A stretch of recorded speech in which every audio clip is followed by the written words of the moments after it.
Hello and welcome friends. दोस्तों, आज की इस वीडियो में हम आपके साथ शेयर कर रहे हैं इनकम टैक्स रिटर्न आईटीआर ई फाइलिंग से रिलेटेड एक लेटेस्ट और बहुत इंपॉर्टेंट अपडेट। फ्रेंड्स, अगर आपने असेसमेंट ईयर 2018-19 के लिए अपने इनकम टैक्स रिटर्न यानी कि आईटीआर की ई फाइलिंग कंप्लीट नहीं की है तो ये इंपॉर्टेंट अपडेट है आप सभी के लिए। फ्रेंड्स, मैं हूं अमित और आप देख रहे हैं एक्सपर्ट इन्फोमीडिया। चलिए फ्रेंड्स, बिना वक्त गवाए शुरू करते हैं हमारा आज का ये वीडियो। फ्रेंड्स, आप अगर इनकम टैक्स इंडिया e-filing.gov.in की ऑफिशियल वेबसाइट को ओपन करते हैं, जो कि है इनकम टैक्स रिटर्न आईटीआर ई फाइलिंग की ऑफिशियल वेबसाइट, तो इस वेबसाइट के बीचों बीच में आपको मिलेगा न्यूज एंड अपडेट्स का सेक्शन, जहां पर इनकम टैक्स डिपार्टमेंट के द्वारा कल 1 अगस्त 2018 को यह एक न्यूज अपडेट रिलीज की गई है, जहां पर बताया जा रहा है consequent to changes made in income tax return filing utilities on account of due date extension and schema changes for assessment year 2018-19, please note the below. Number 1, safe draft will not be available in case of online ITR 1 and 4. Number 2, in case of offline utilities, XML has to be regenerated using the latest utilities and to be uploaded। यानी कि friends, इस news update के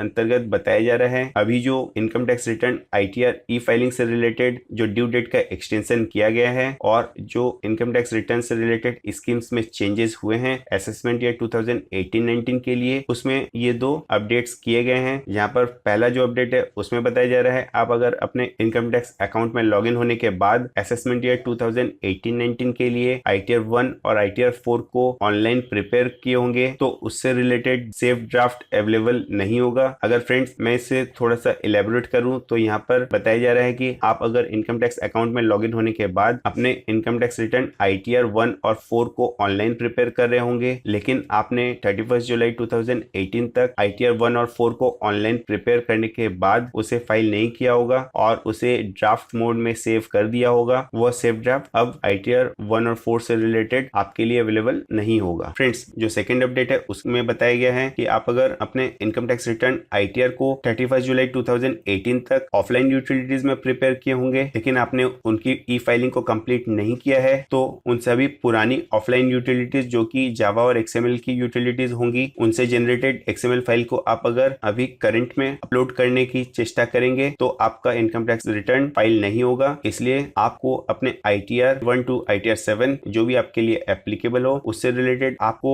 latest offline utilities download करनी है income tax India ई filing की official website से, और latest offline Excel या जावा यूटिलिटीज को डाउनलोड करके ही अपने इनकम टैक्स रिटर्न को प्रिपेयर करें और उससे जनरेटेड XML फाइल को ही अपलोड करें, तभी आपके इनकम टैक्स रिटर्न ITR की ई फाइलिंग कंप्लीट हो पाएगी। फ्रेंड्स, आपके इनकम टैक्स रिटर्न ITR से रिलेटेड ऑफलाइन यूटिलिटीज को डाउनलोड करने के लिए आपको यहाँ पर मिडिल राइट में दिए गए डाउनलोड सेक्शन में आना है, जहाँ पर आप देख सकते हैं ऑफलाइन यूटिलिटीज के बगल में दिया गया है अपडेटेड ऑन 1 अगस्त 2018। इस पे आप जैसे ही क्लिक करते हैं, यहाँ पर आपको फिर से क्लिक करना है income tax return preparation utilities में, और यहाँ पर आप देख सकते हैं असेसमेंट ईयर 2018-19 के अंडर जो भी ITR 1 to 7 यहाँ पर दिए गए हैं, उसके सामने ये जो एक्सेल और जावा यूटिलिटीज है, ये सभी यूटिलिटीज लेटेस्ट यूटिलिटीज हैं। तो आपको कंसर्न ITR की लेटेस्ट ऑफलाइन यूटिलिटी, चाहे वो एक्सेल हो या फिर जावा यूटिलिटी हो, उसके लेटेस्ट वर्जन को यहाँ से डाउनलोड करके ही अपने इनकम टैक्स रिटर्न को प्रिपेयर करें। और फ्रेंड्स, आप अगर जानना चाहते हैं कि आपके लिए कौन सा ITR एप्लीकेबल होगा, तो यहाँ पर बगल में दिया गया डिस्क्रिप्शन, जिसके थ्रू आप एक बेसिक आइडिया लगा पाएंगे कि आपके लिए कौन सा इनकम टैक्स रिटर्न एप्लीकेबल होगा। साथ ही फ्रेंड्स, इस वीडियो के थ्रू हम आपको अलर्ट और अवेयर करना चाहते हैं, आप अगर ऐसे इनकम टैक्स पेयर हैं जिन्हें इनकम टैक्स ऑडिट की रिक्वायरमेंट नहीं पड़ती है, तो आप असेसमेंट ईयर 2018-19 से रिलेटेड अपने एप्लीकेबल ITRs की ई फाइलिंग को 31 अगस्त 2018 तक कंप्लीट कर लें। और आप अगर ऐसे इनकम टैक्स पेयर हैं जिन्हें इनकम टैक्स ऑडिट की रिक्वायरमेंट पड़ती है, तो आप असेसमेंट ईयर 2018-19 के लिए एप्लीकेबल ITR के थ्रू अपने ई फाइलिंग को 30 सितंबर 2018 तक कंप्लीट कर लें। तो फ्रेंड्स, आज की इस वीडियो में इतना ही। अगर इस वीडियो में दी गई इन्फॉर्मेशन आपको हेल्पफुल और इन्फॉर्मेटिव लगी है तो इस वीडियो को ज्यादा से ज्यादा लाइक और शेयर करके हमारा मोटिवेशन बढ़ाएं। आप अगर हमारे चैनल पर नए हैं तो इस तरह के लेटेस्ट अपडेट्स और हेल्पफुल वीडियो ट्यूटोरियल्स को देखने के लिए हमारे चैनल को सब्सक्राइब करें, क्योंकि सब्सक्राइब करना है बिल्कुल फ्री। हम फिर मिलते हैं ऐसे एक नए वीडियो के साथ। आपका दिन शुभ हो। जय हिंद, वंदे मातरम।